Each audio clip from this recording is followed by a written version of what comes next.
Great. Hi, everyone. Welcome to the 2 p.m. session with the Locker Room Chat, Sports for Good, athletes making a difference in the community. My name is Lana, and I'll be your locker room leader for today. Please feel free to drop any questions in the chat, and I'll be sure to pass it on to Maggie. Thank you all for being here, and I'm super excited for this panel. And with that being said, I will pass it to Maggie, and she can take the wheel. Hi, everyone. My name is Maggie Myers. I'm moderating today's session on Sports for Good. We're going to be talking with some folks within the nonprofit space. So today we'll be speaking on athletes making a community impact and meeting a few people who make those programs possible. Quickly about me, my background is in NASCAR and hockey, primarily working in social media and eventually landing in the nonprofit world. Currently, I'm in the process of getting my own foundation off the ground, running with my husband. He plays for the San Diego Padres, so we're out on the West Coast, getting ready for some baseball. I'm really excited to lead this discussion. We have some really impressive panelists. I strongly encourage you to check out our panelists on LinkedIn. With that being said, let's go ahead and get started. So we'll start with you, Leslie. Actually, would you mind giving students a little information on your background and just telling them about your foundation currently? Sure. Hi, everyone. My name is Leslie Isler. I am currently the associate for the Professional Athletes Foundation. So we are the charitable arm of the NFL Players Association, which is the union for NFL players, active and former. Should I go in a little bit deeper, or that's good? Please, yeah, please tell us a little bit more. Yeah, that'd be great. Sure. So pretty much when you guys see active players being fined on the field, that money does not go into the commissioner's pocket. It goes to actually helping former players in unforeseen hardships. So we split that money between the NFLPA's foundation and the NFL's foundation for former players. So then we use that money to help former players, give back in their communities. We have a scholarship program for high school students. We have a charitable grant for organizations who are also doing good in the youth sports and mental health and wellness space. And then, like I said, we also just have a grant program for former players that if maybe they encountered an unforeseen hardship like medical expenses, or they got laid off, or, when we've definitely done some things with hurricane assistance as well, just, to help them just in case FEMA hasn't gotten through yet. So little things like that we help our members, because once you sign an NFL contract, you're always a member of our family. So we're in that space to help. Sounds like there's a lot of moving pieces to your role, a lot of different things you're involved in. Okay, yeah. That's crazy. Okay, I'll move on to you, Dana. If you can just tell us a little bit about your background, and then if you can tell us about your foundation currently. Yeah, I'm Dana Mariotti, and I'm the Director of Marketing for Tiger Woods TGR Foundation. We are an education-based foundation, so all the money we goes to our own education programs, which are free after-school programs. We have a scholarship program for high school seniors, and we also do a vast educational for teachers where we teach them how to better teach STEM in the classroom. My internet okay? Oh, I think it was cutting a little bit in and out, but yeah, we heard you. Yeah, keep going. Better. Okay. And so how we raise all our money is through events that we run, and you may have seen the Genesis Invitational. It's part of the PGA Tour out in Los Angeles. We have the Hero World Challenge out in the Bahamas, and we run all those events internally, and we take the money and put it into our education programs. And so we've been around for over 20 years. And I've been with the agency or the foundation for 3 years. And prior to that, I worked at the NHRA, the National Hot Rod Association, and racing for over 11 years, traveling the country doing sports marketing. And prior to that, I got my master's in sport management at Long Beach State. So that's awesome. That's about it. Nice, cool. Thank you, Dana. All right, and then we will head over to Gregg. So your foundation's formatted a little differently. So can you tell us a little bit about that, and then obviously your background, where you came from? Yeah, thank you, Maggie. I appreciate it, and congratulations to all you guys for joining this program. It's incredible, and yeah, I'm excited to be here. So like Maggie was saying, my name's Gregg Clifton. I am the Director of Business Development at Omaze. So what we do is we raise money and awareness for nonprofit partners through once-in-a-lifetime experiences and prizes that anyone can win for $10. So that's anything from go and have lunch with George Clooney in Lake Como to play catch with Tom Brady or win a dream car, right?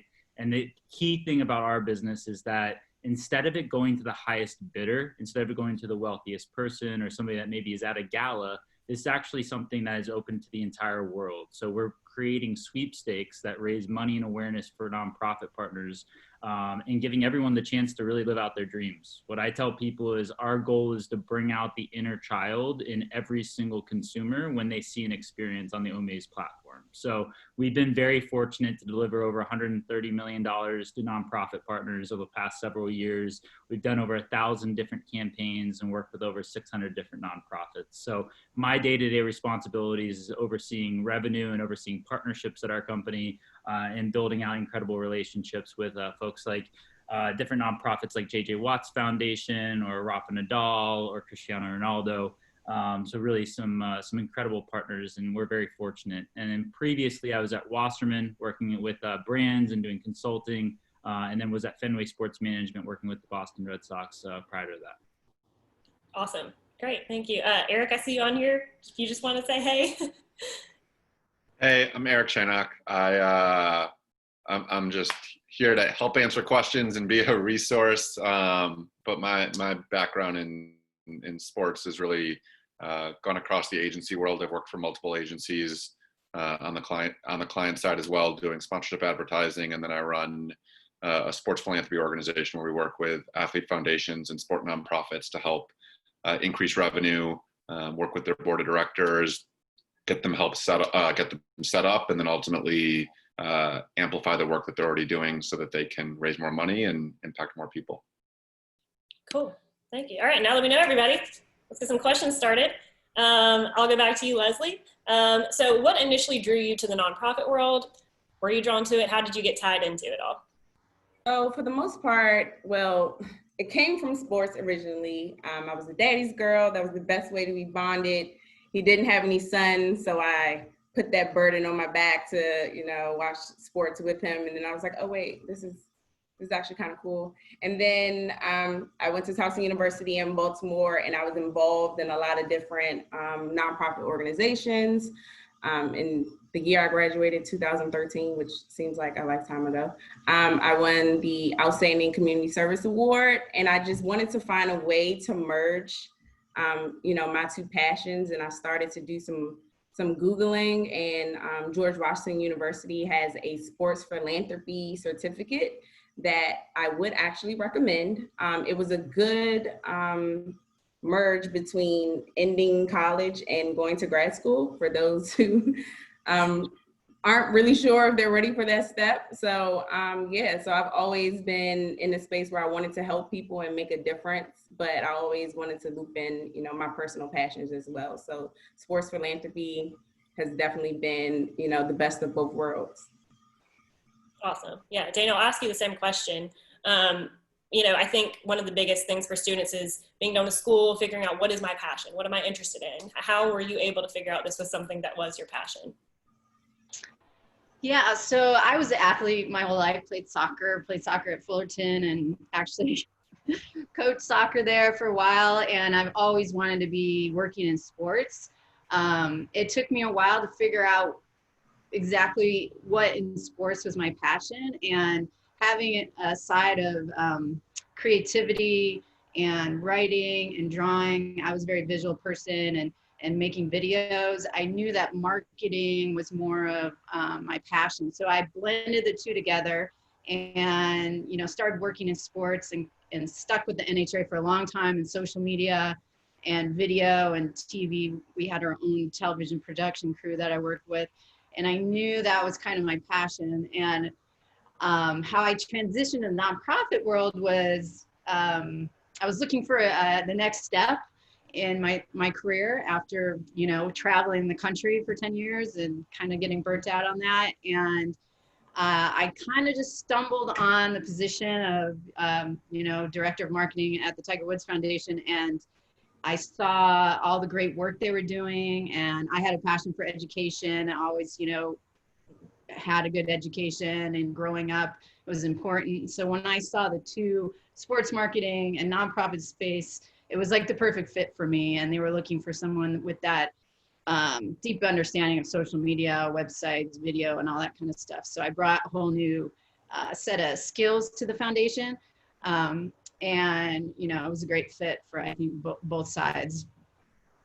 So Gregg, what would you say to a student who might be interested in the nonprofit world, but they're just not sure if they're positive? What would you say about like dipping in or trying to figure that out?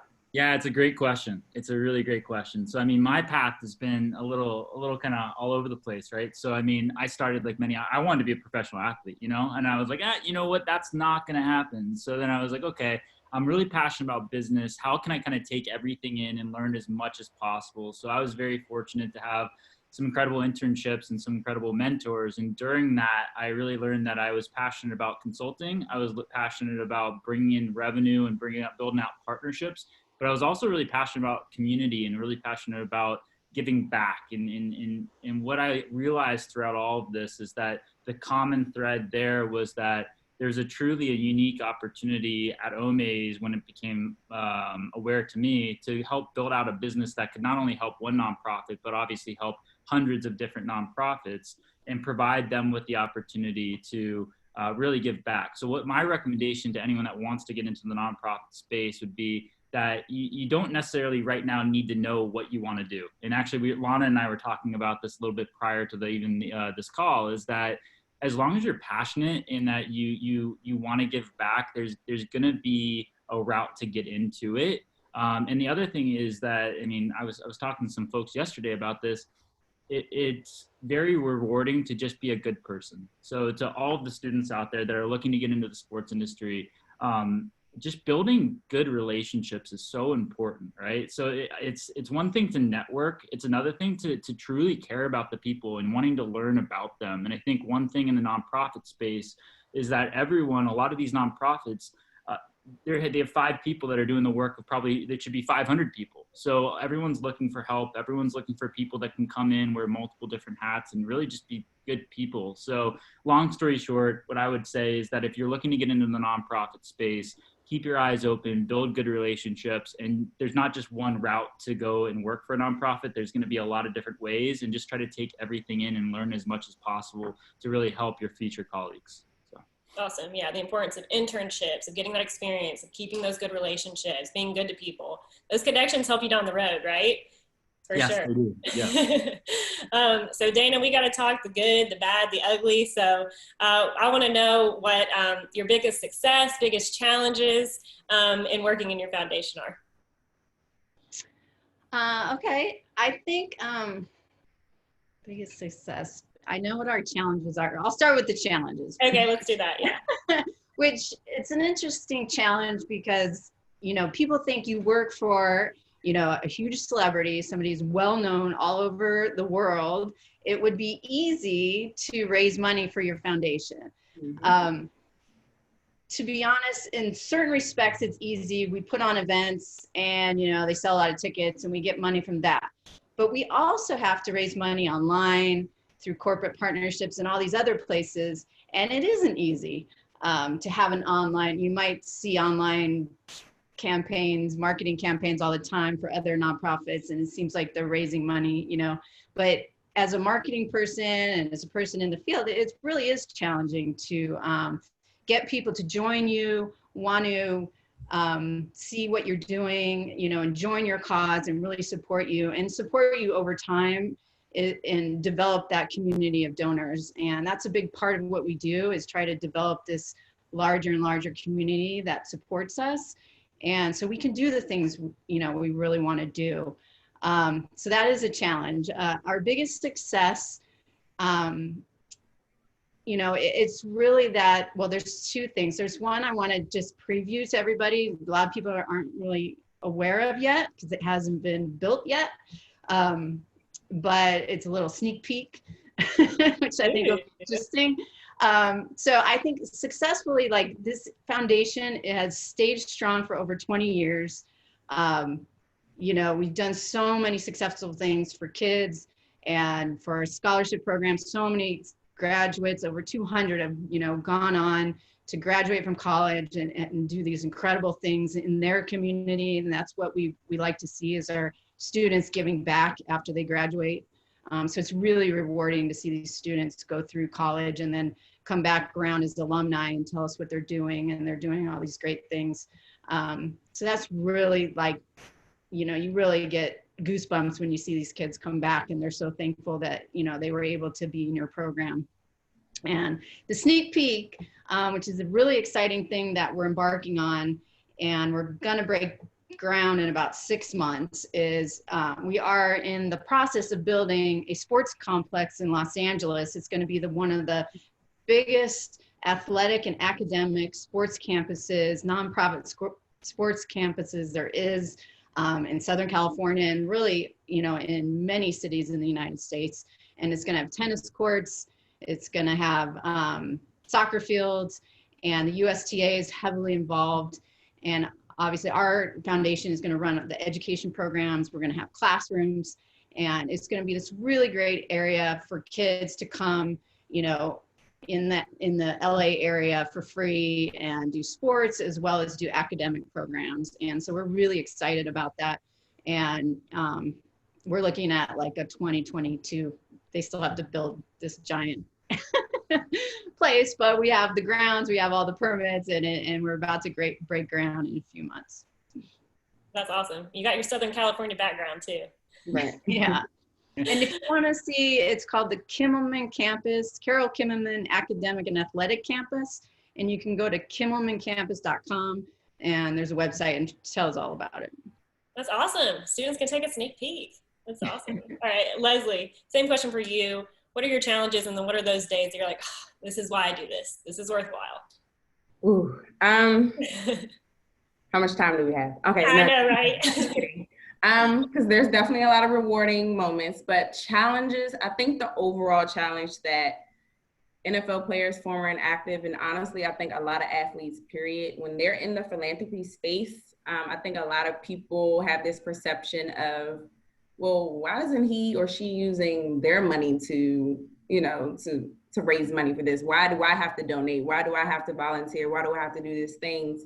And it's just about changing the perspective of, you know, athletes using their platform to pretty much elevate the passion or the topic or the challenge that the organization is having, or if they find a project that they, for the most part, want to be involved in, getting other sponsors. So it's not just about them using their money and their resources. They also want to use their platform and their, you know, their fan base to rally around that, you know, that one cause.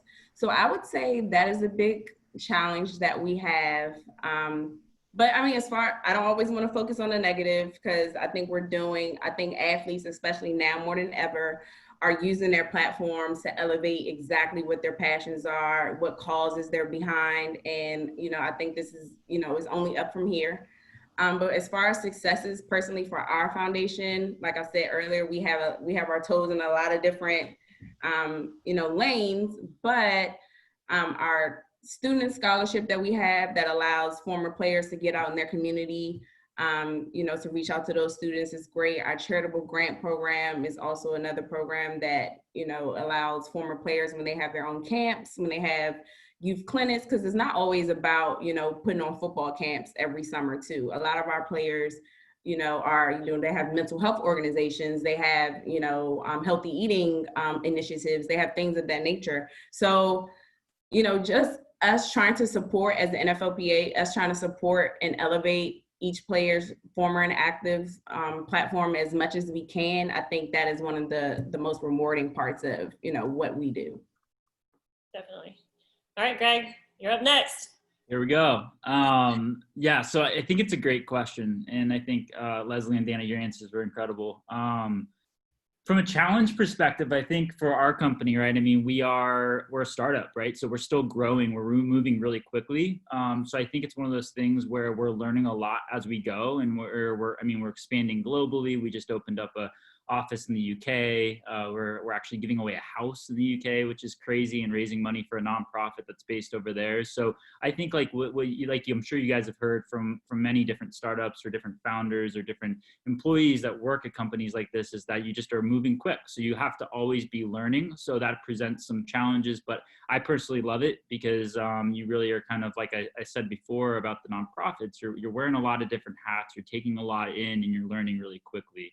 When it comes to like things that are amazing and kind of, I don't know, bring a smile to my face, I guess, there's a couple of things I think of during my time at Omaze. One was I built a partnership to raise money for a nonprofit. We took a little bit of a risk on the experience that we were putting together that fans could win. And we were really excited about, but we didn't really know how well it was going to do. And it actually ended up raising almost $4 million. So obviously not only a great sum of money for the nonprofit, but it was something that is going to impact the folks that are impacted by the nonprofit for years to come. So I think being a part of an activation, creating something, spending your time and energy, just like Leslie and Dana do, and then seeing it come to fruition. I mean, from a sports marketing perspective and from a nonprofit perspective, it was definitely the most rewarding thing I've done in my career. And then the other thing that comes to mind is really building out partnerships with our partners that are making tangible impact in their communities. So obviously the incredible initiative that Dana just mentioned, we work with many different nonprofits to identify projects that they're looking to build over the next several years.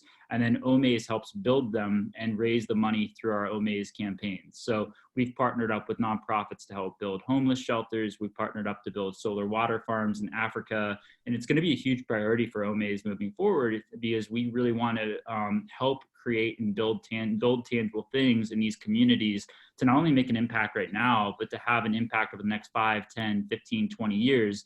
Because hopefully, like Dana was mentioning, this incredible program she's putting together, 2050, 2100, whatever we're going to call it, the next century, I mean, that thing's going to be there impacting people. And maybe the next Serena Williams will come from those tennis courts. Maybe the next Tiger Woods will come from those classrooms. And that's what we're all about, is kind of creating that ripple effect through campaigns. So a follow-up to that, because it does seem like you guys have the creative aspect of fundraising covered, because you can do whatever you want essentially. But how is a campaign created to integrate both the athlete and the nonprofit? Yeah, it's a great question. So on Omaze, we really focus on quality over quantity. So what we want to do is we want to identify the biggest and the best experiences that we can offer to our consumers and to those fans, because the last thing we ever want to do is launch campaigns that obviously aren't going to work, because like Leslie and Dana were mentioning, everyone's so busy, right? So what we want to do is we really want to focus on things that are going to deliver that impact for them.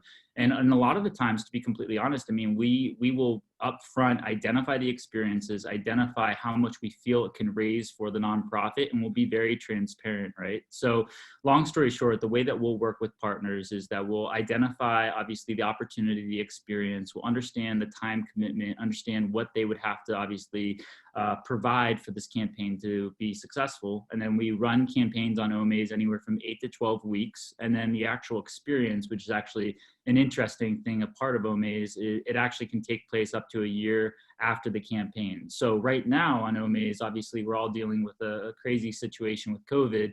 All the experiences that you'll see on Omaze right now, whether that be prizes or actual experiences with athletes or entertainers, those aren't things that we're putting anyone in harm's way. It's not something that's taking place right now. It's actually something that's taking place in the future. So long story short, the way that we work with partners is really from a consultative approach. It's not just, hey, let's launch anything and everything. It's really launching things that we know are going to deliver that impact for our partners, because like Dana and Leslie said, I mean, it's very busy out there. So we want to make sure that we're lending a helping hand and we're delivering some impact. So. Right. Leslie, you have a big job, but in your experience, how involved have athletes been with their nonprofit? Honestly, a lot of athletes that we work with are very involved, and they either have their agents or a family member or a spouse. I mean, I think, a spouse working, doing a lot of the legwork during the season, but like during the off season, I even know a lot of players, that Monday that they're off, that they spend that time to, be immersed into their nonprofit. I think there's a bad perception that athletes only start foundations and, you know, just leave them hanging. That's definitely the case, but I think we can all find examples of organizations, not just by athletes, who have also faced some struggles or some challenges. I mean, running a business, athlete or not, is hard work. So I think athletes are definitely, I think social media this time is you're able to see exactly what they're doing. So, you know, you can always find out which player, exactly what they even have like highlights in their Instagram page, or they have links to their nonprofits on their sites. It's just, I think they're doing a tremendous job. So, I mean, I always like to say it's easy to focus on that, you know, that small percentage. That's, you know, that's usually what a lot of the media has focused on, which I think is our job as sports philanthropy professionals, to make sure that we're using our storytelling skills to get that information out, so media is covering it, so we can change the narrative. That's really encouraging to hear. Gregg, have you experienced the same with your athletes? Yeah, completely the same. I mean, I think what I see too, and I'm sure Leslie, many of the agents that you work with, I think are incredible. And I think one of the things when these players are getting drafted is in the communities that they're drafted by is really identifying what are you passionate about? What's something that's a part of this kind of buckets, right? You build out a foundation or a nonprofit bucket. You want to build out a sports marketing bucket. You want to get involved in the community. And I think when you get drafted by a team, you really want to, the first thing you should be doing is really identifying what you're passionate about, give back in that community. So I think the athletes that do this are the ones that end up in the long term, from a revenue perspective, actually getting the bigger brand deals. Because from a consulting perspective, right, from an agency perspective, when athletes are being identified by these brands that are spending money, one of the things that they're doing is they're scorecarding these out. They're saying, okay, who's the athlete? What's their social media following? Who do they play for? But one of the buckets they're looking for is, are they engaged in the community? Are they giving back? Are they a good person, right? So yeah, I completely agree with Leslie. And I think that it's important for these athletes to do this. And I think it's, you have to take a very strategic approach, but leaving a lasting impact in the community in which you are playing that lives longer than your career is something I think is vital. So absolutely. Yeah. Dana, Leslie touched on it just a little bit, but can you speak to the in-season versus off-season responsibilities and activities, and how the schedule changes a little bit based on the season, and your responsibilities as well? Yeah, I mean, for us, well, let me just address the one question. I think Tiger is very involved in the foundation. He has been involved since day one. And it's really great to be a part of an organization where the leader is really passionate about, you know, education and what we're trying to do. And from a high level, he's part of our board, and, you know, he makes all the decisions with the board of, you know, where we go. And from a not so high level, I work with, you know, very closely with his team on his social media presence and his media hits about the foundation.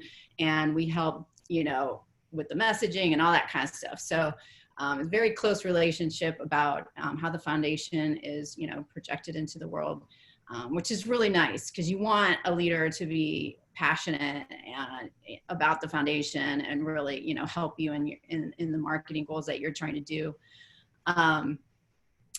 Sorry, what was You're good. I was asking about in-season versus off-season responsibilities. Oh, yeah. So it's a little different in golf. Golf never really, you're golfing all year basically. I mean, there's a very small time that you may be out of season during maybe December, but, you know, from the rest of the year, right now, you know, golfers, you know, they're always trying to chase the next tournament, and they're very strategic about how they schedule. And so for us, we kind of have you know, we know that the events that we run will get certain time with him to do videos or just do things with him. And so those are the times that we really like, you know, during our own tournaments, whether it's the Genesis or our, we have special signature events, which we do as well. They're like celebrity golf tournaments and concert in Las Vegas, which got postponed. But so stuff like that, that's kind of our time that we have to manage with him. And so, you know, it is a little tough because he's never really off. He's always practicing or playing, but he's chasing a record. So let's hope he wins this weekend. I don't know if everybody knows, but he's back playing. So we're all excited about that. There you go. We'll all be tuning in. All right, Leslie, it might be a little easier question for you since there is a definitive season and off season. And you have a few players. Do you load up your events like in the off season or during the season because there's more awareness about the player?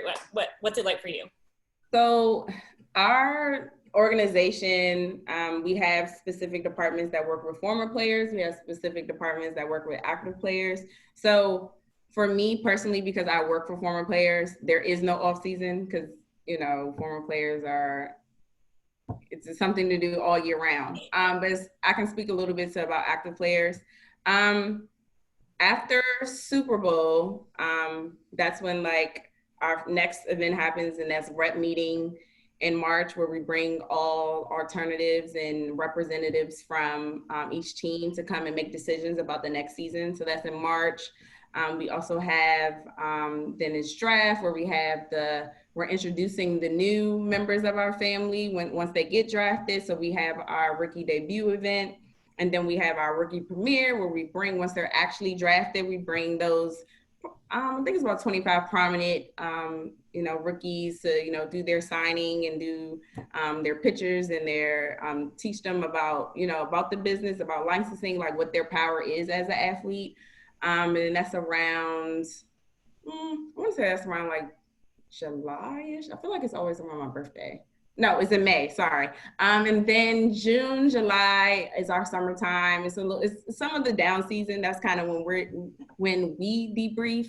And then we're back up in September for, kickoff and Hall of Fame game and things of that nature. Now, of course, things are a little bit up in the air right now for our season. We get to sit back and kind of watch what other leagues are doing. But yeah, as far as what athletes do, I think our departments, we have a Players Inc. department where they work with their agents and they work with their marketing reps to see how they can work with them throughout the season. So it's not just, okay, let's load them all up, with all these opportunities in the off season. We try to do as much as we can within their schedule. But yeah, I think our organization works well with agents, family members, marketing reps, and things of that nature to get things done all year round. Wow, there's no stopping in the nonprofit world. I gotta jump in. Leslie, when's your birthday? Next week, July 23rd. Yeah. Happy birthday. Early birthday. I heard the July birthday. I was like, oh, okay. Oh, nice. As an early birthday gift, here's a great camper question. There we go. So as a high school student, how could I start making a change in my community with sports, not just being at school either? So. Is that for me? Yeah. That's a good question, yeah. I would say, especially now, everyone's online. I would say now more than ever, you can catch whoever you need to catch. You can email whoever you need to email. I would find what I'm passionate about. Find a cause that you're passionate about, that maybe someone in your family, someone in your immediate circle, and then find out what organization works with that cause. And then shoot them an email, shoot them a LinkedIn message, say, hey, I'm a high schooler. I'm gonna have some time on my hand with, in between school. There's going to be a new wave of virtual volunteers, because at this point, nonprofits still have to get the work done. So now more than ever is a great time to build your resume, especially while you're living at home, because it gets a little tricky when you're in college and you have to kind of like pay bills and not so much can accept all of those free opportunities. But yeah, just get the Googling. Go and look on, if you find an organization, a sports organization, nonprofit that you want to work with, look at their directory and see who is working in their directory. And then again, cross-reference and go to LinkedIn. And that's a good way to start to make those connections. And honestly, I think a lot of professionals will say, hey, you're getting a jump start in high school. That's someone who's, ambitious, to someone who, knows what they want. And even if it turns out not being an opportunity that you want, at least you got that experience, right? You know what you don't want to do. So never take it as, wasted time, because it's never wasted time. 100%. And seeing all these high schoolers interested and excited about their career is really encouraging. So we're pumped everybody's on. I want to hear about cool events now. I want to hear about the fun stuff. So Gregg, you might have a few top of mind, and then we'll go to Leslie and Dana. What's some cool things or some fundraisers you're really proud of? Oh man, it's a great question. So one that immediately comes to mind, so we actually built out a first of its kind sponsorship and partnership with the United States bobsled team. So imagine like Cool Runnings, right? One of my favorite movies. And if you guys have not watched it, go watch it, please. But long story short, what we did with them was they're a nonprofit. They're an NGB. So what we did was we created a partnership that instead of it being, let's say, a cash investment, where a normal sponsorship where a brand is spending money with the team, we committed to a fundraising partnership where over the next 3 years, we're going to be raising money and awareness for the bobsled team so that they can go for gold in 2022. So what we're doing on Omaze currently is we're giving away BMWs. So BMW is a partner of the United States bobsled team, and we're giving fans the chance to win these incredible BMWs for $10. And then in return for us basically giving away these incredible prizes, raising this money, Omaze is actually getting awareness through the bobsled team. So we're very fortunate to have an official paint scheme. That's an Omaze paint scheme, like very similar to obviously Maggie, your work in NASCAR, but obviously bobsled's got the same thing. And we actually were a part of the gold medal World Cup winning team this past year. And the incredible kind of connection to impact, especially for our company, is the drivers. So Kaylee and then the brakeman is Lauren Gibbs. They're two incredible people. I highly recommend you guys following them on Twitter or Instagram. Very inspirational. But long story short, we've had Lauren come in and give a talk to our team as kind of get everybody pumped up about everything that we're doing together. So I'd say definitely that's been the project or event that I've been most passionate about, because it's something that we're trying to revolutionize the way that sponsorship is done. We're trying to make an impact for these nonprofits and help this team go win gold in 2022. But then from from a business perspective internally, it's really inspiring our employees as we continue to scale and continue to build our company. So yeah, that's what I would say. I had a lot of guesses, and bobsledding was not going to be one of them. Dana, can I ask you the same question if there's an event that you're pumped about? Yeah, besides our golf events, which obviously if you're in sports, you want to work on real, professional sporting events is really great. But we also have one of our biggest signature event is called Tiger Jam, which is a 2-day event in Las Vegas. And the first day, it's a private event that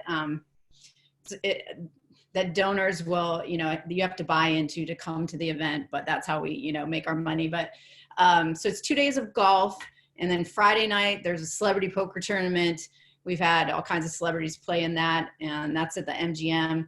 And then we have on Saturday, they play golf again, and then they come back for a big gala. We do like a silent and a live auction and dinner. And then we have a concert after that. So last year we partnered with Janet Jackson. And so everybody got to go to the Janet Jackson concert afterward. So it was really fun. So it's a really crazy, so if you're working for a nonprofit, just to give you some background, it's 2 days of like nonstop working, and you're exhausted by the time you're done, because there's something you plan this like really cool event for your donors, and it just takes a lot of work, but it's a lot of fun, but it is a lot of work. And just be prepared in nonprofit space to really end the event space. If that's where you want to go, you have to be willing to work long hours. I worked in the event space for a long time. You have to work long hours, get up really early, maybe stay up at night. But in the end, it's a lot of fun. Afterward, you can relax. So for context for students, how long does that event take for you all to plan, and how many people are involved in the planning of that? We start planning 6 months out.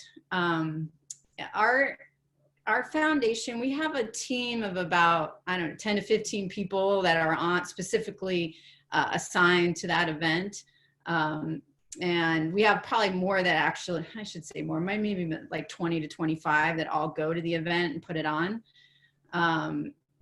And you know, it's definitely a long process. You start from like designing the event, like what should it look like, what does all the decorations look like, what are the social media aspects going to look like, and then you start thinking about what celebrities are going to come, how are you going to make it, you know, very special for your guests, what kind of gifts are you going to give them. You know, and then there's schedule, and then there's operations people, you know, people that run the buses and the transportation and making sure your guests get to where they need to go.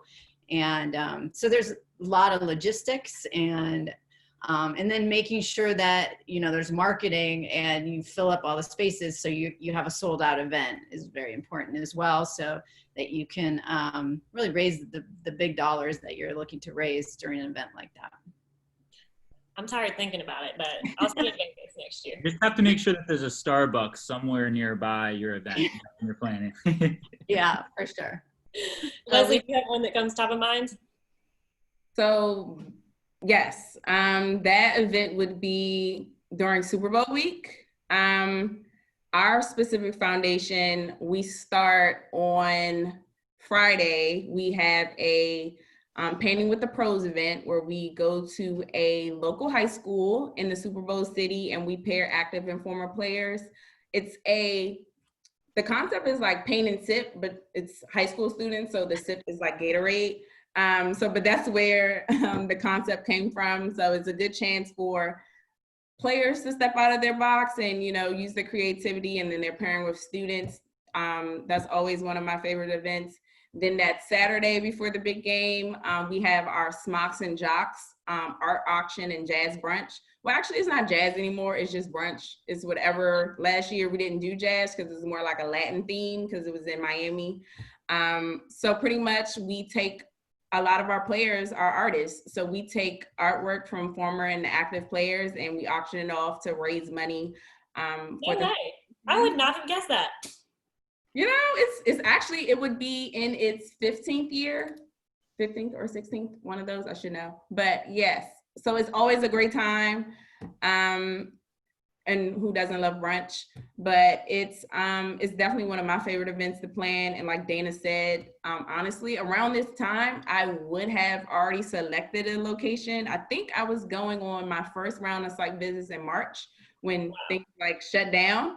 So honestly, we're going to have to use some creativity to figure out if that event is even going to happen this year. And if it's not, I've been thinking how to like transition it online, where we can do an online auction, where you can maybe still send, you know, some packages. So I'm interested to see what my creative juices come up with, but it's definitely one of my favorite events. And yes, as soon as we hit the ground, we usually get there around Thursday. So from Thursday to about Saturday, it's, you know, full steam ahead, but then we get to go to the game on Sunday, kind of chill out. That's more of the league's event. So we don't really have any moving pieces there, but that's always, you know, our nice cap of the week of pretty much going to the game and, you know, enjoying time with our coworkers. Yeah, it's hard work, but the nonprofit world, there's definitely some perks to it, right? You get to go to Super Bowl. Yeah. Awesome. Wayne, just keep me honest. Start at 11 or 11:45 my time. Is it 45 minutes? We will actually stop at 3. Oh, perfect. Okay, great. All right, awesome. Okay. My next really good question. Oh yeah, did you have one from students? Yes. So a camper asked, what degrees would you recommend to follow each of these paths or any of these paths that you've all pursued? So just let that open, and whoever wants to dive first can go right ahead. I'll jump in maybe just with a little bit background on myself. Dana and Leslie, I'm interested in hearing your guys' thoughts, but so I had a business administration degree. So I knew I was very passionate about business and I wanted to combine my love of business with sports. So I had aspirations and dreams of being kind of the next GM of the Boston Red Sox, right? So like, that's what I mean by like kind of having a sideways path. So like, I knew what I wanted to do was give myself a background that I could apply to as many different types of positions that I potentially could have. And I just, to be honest, I love learning. So like, I wanted to kind of take everything in. So I was very fortunate. University of San Diego is where I went, and they had a great business administration degree. But I think with that being said, during my time at USD, I was very fortunate to intern at some incredible places. And I think that's where I really kind of took in a lot as well. I like real life experience, and that kind of taught me just as much as I'd had in college, to be completely honest. So I was very fortunate to intern at the Padres, a couple different agencies down in San Diego. And I learned what I liked, but almost more importantly, I learned what I didn't like, right? And I think that now I kind of understand, like, if roles and responsibilities come up that don't really align with like what I really want to do, I at least know I've done it before, I can do it. And if I need to do it, I'm like, you know what, I'll be all right. I'll be good. So long story short, I'll say is that experience is everything. It doesn't necessarily only have to be in school. I don't think you need to have a overly specialized degree. I always like having as broad of an understanding of things as possible. And then I know multiple of Dana, Leslie, and I have all said this, but internships are everything. So go get as many internships as possible, learn from people, network, and kind of take in that knowledge. So that's what I would say. Yes, I think Gregg took the words right out of my mouth. And let's also have like a real honest conversation of what the landscape of college is going to be completely different within the next 5 years. So think about that as well. So what I have always said, my undergrad degree is in business administration as well, concentrated in marketing, and I just received my master's in public relations. So I would say find what your passion is first. Like Gregg said, he wanted to do business. I went and got my graduate in public relations because eventually I could see that helping with if I wanted to be the head of community relations for a team. I still have that marketing background, but being specialized, I think, limits you to some degree. So try to figure out something that can try to find that degree that covers a lot of different passions. Do a lot of, find some certificates, some certifications, or do a lot of minors. I have seen a lot of students who have majored in sports administration. And when it comes to, like, don't just limit yourself to sports. You might love sports, it's a great industry, I love it, but it's very competitive. So what I would suggest is, if you like marketing, or if you like operations, like you want to do stadium operations, or if you want to, help with the press conferences and you want to do public relations, or if you want to do scouting, find out what your passion is first. And then that's how you determine what major you want to do. Just because you love the sports industry doesn't necessarily mean you have to major in sports. That's what I would say. I'll just follow up too. I had the same, I agree with everything they said. Internships, everything. That's how I got hired. I think for me, I have a background in advertising communications. I went the same route. I was interested in marketing, advertising, and then infused that into sports. I did go to grad school specifically for sport management. And my number one, I actually had a gap between, which was good because I went out there and I worked in advertising. I did a couple things. And I was like, I really want to work in sports. And so the only reason I got the graduate degree is so I could get a job. And that graduate program, had all these contacts in Los Angeles and Southern California to get internships and jobs. And so I worked with the AVP Pro Beach Volleyball Tour. I worked at the Long Beach Grand Prix and all these different things. And I finally was able to land a full-time job. And so it's like Leslie said, it's not easy to get a job in sports, and internships are probably one of the best ways to get there, because you can network and find out what you're passionate about. Because if you get into sports and you hate what you're doing, maybe you're in sales or ticket sales and you can't stand it, you're going to want to get out. So the first part is to find that passion of what area of the skill and the job that you love, and then you can combine it with nonprofit space and sports to find the career that's right for you. Yes, Dana. So you specialize when you're at graduate level. It's the time to be broad is over. That's when you pick. Yeah. So sorry, I feel like I didn't specify that. When you're going to college, that's the time to figure out, what different But when you're in grad school, I picked public relations because I specifically want to work in community relations. I'm in the nonprofit space, so that's why I chose that degree, and that makes sense why Dana did the sports. That's when you specialize. Just think about that differently when you're in undergrad.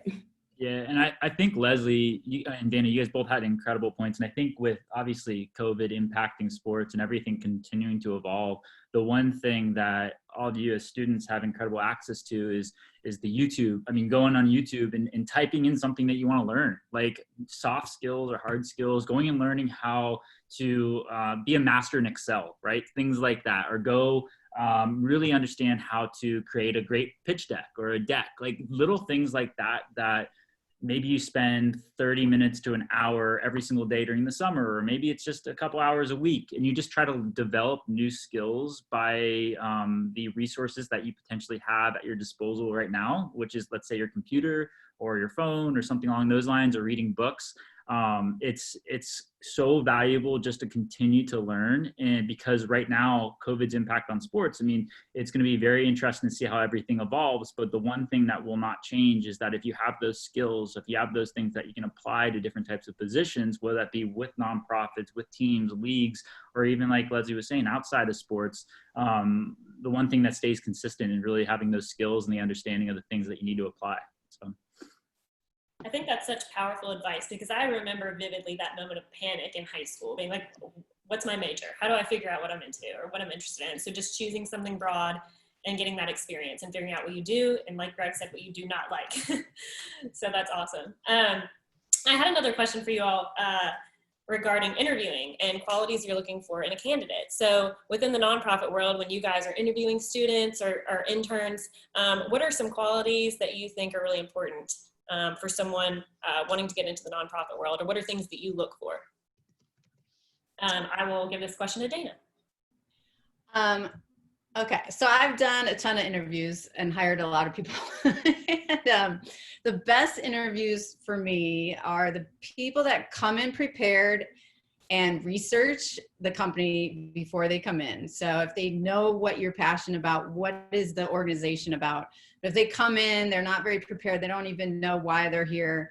You just feel that right away that they don't maybe, you know, they just aren't a prepared person. And so I think really preparing yourself for every interview you go in about the company, and you can read their website, you can request materials ahead of time too. I've had people ask me, do you have anything that you'd like me to, that you could provide to me?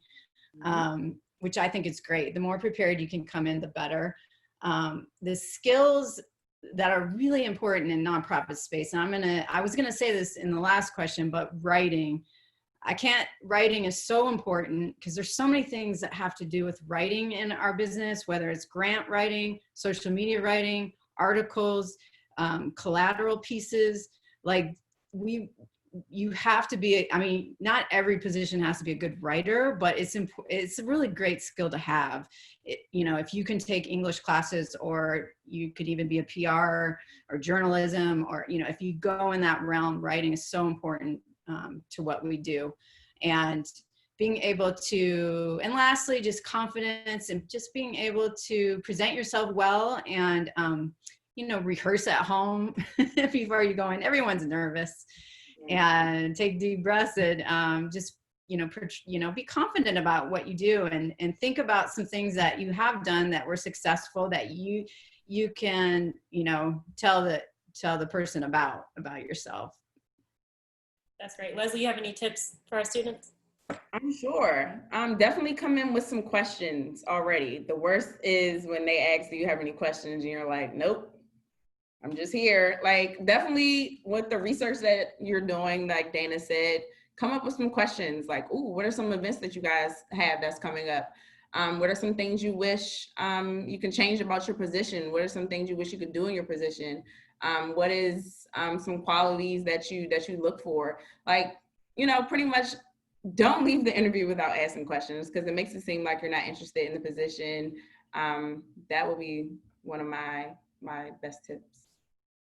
I think that's great. Gregg, you have anything to add? I know they covered a lot there. yeah, no, those were great answers. I would say two things to remember. I think it's so important to be curious in an interview. So go in there and be curious, ask questions like Leslie was saying, but then also, like Dana was saying, be confident. Be curious and confident. And when you go into an interview with those two things in mind, having an understanding of the business, of who you're interviewing with. And also the other thing is like, just always understand that there's never a situation in which the other party isn't going through something as well, right? Everyone's human, everyone's busy, everyone's got school or work or life, everyone's going through something, right? So I think if you're on a one-on-one interview as a high school student or as a college student, it might be your first interview and you might be going in being intimidated, or it might be an executive at a company. Just kind of realize that they were in your shoes at one time, right? Like they were a student, they were in the same position, or they're a human, you know what I mean? They've got a family, they're going through the same stresses as everybody. So be confident, go into those interviews, be excited, and like I said, be curious. And if you do those things, then I think you'll impress the person you're interviewing with.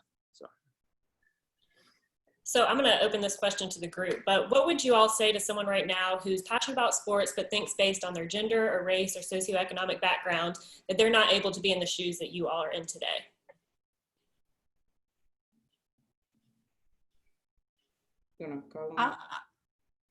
I'll start.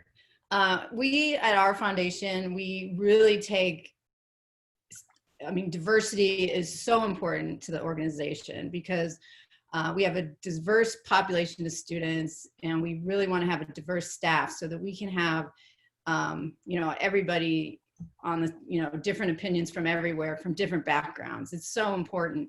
And it is a challenge. Sports are a challenge to get into from, because, you see what you see, at the executive level down, it is mostly male. There isn't as much diversity in certain management. But I think you got to take that challenge as a challenge. And like we just talked about, just prepare yourself, be confident, and present yourself well. And I think you can overcome those challenges. And also, I think looking for mentors in the space is really important. If you can find some mentors that come from your background that can really help you in the space, that's awesome. So it might be hard, but even if it's at the college level, maybe there's an athletic director at your local college that you could talk to, or someone that's does the marketing for the local college. You can learn a lot from college sports, and I'm sure they'll take volunteers or internships. But if you can find it, and especially if you're going to that school, I would suggest volunteer for the athletic department in some way, because you can see how they run. And so, whether it's a professor or it's a coach or it's a athletic director, somebody in that space that can become your mentor, that can help you, kind of see how the world works and help you out. And that, that can always help. I completely agree, Dana. I when talking to students, I always recommend college athletic programs. I think it's so valuable to just go and get breakfast, get coffee, get lunch, one of those meals, right? Maybe dinner, and just have a good conversation with somebody that's in there and learn, right? Learn about their role, their position. And I think, I know it was just mentioned by Lana in the chat, like LinkedIn is so valuable, right? Every single time that somebody reached out, that's a student that wants to learn a little bit more, it makes my day, to be honest. Like I try to find time to connect with them, provide some guidance, because I would not be in the position I'm in without the people that took a chance on me and an opportunity.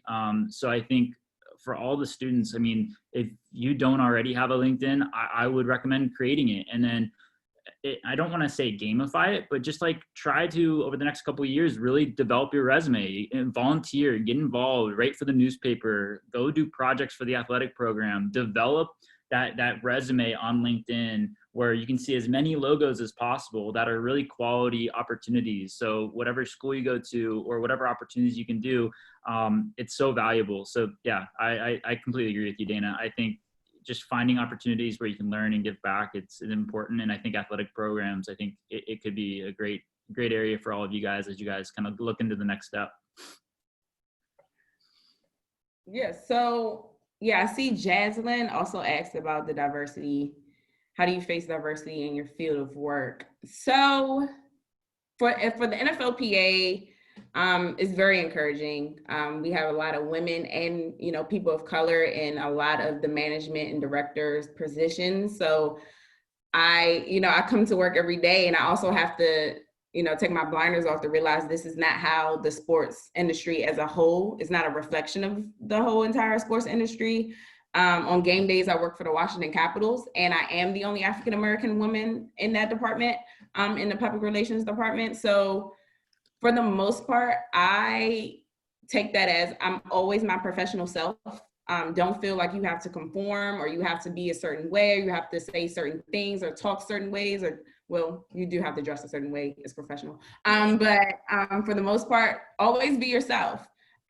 Your opinions, especially from a woman's perspective and minorities, our opinions are very valuable. We can help organizations in so many different ways. There's a lot of blind spots that a lot of organizations, as we know, have been facing for years because there hasn't been diversity in those upper level positions. And if it was, a lot of these issues wouldn't have been, coming to light. So remember that. And take that information with you. You are very valuable. Your opinions on initiatives that the organization is going to put out can potentially help them prevent backlash, can help them prevent having to do press conferences or changing their whole landscape. So remember that. And, and when you're researching organizations to work for, see what their diversity looks like. And that's an opportunity for you to either reach out and say, hey, I realize you don't really have that, many, people of color or that many women on your staff. I'm willing to, volunteer my services. Or if they do, it's like, oh, this is a perfect opportunity for me to learn from one of your staff members. So there's different ways you can angle it. These panelists are awesome. Students, connect with them on LinkedIn. Yeah. Thank you all on the panel for being here. Students, if you click that link, it'll take you right to the LinkedIn session where you'll learn all the importance of building one and how to navigate it.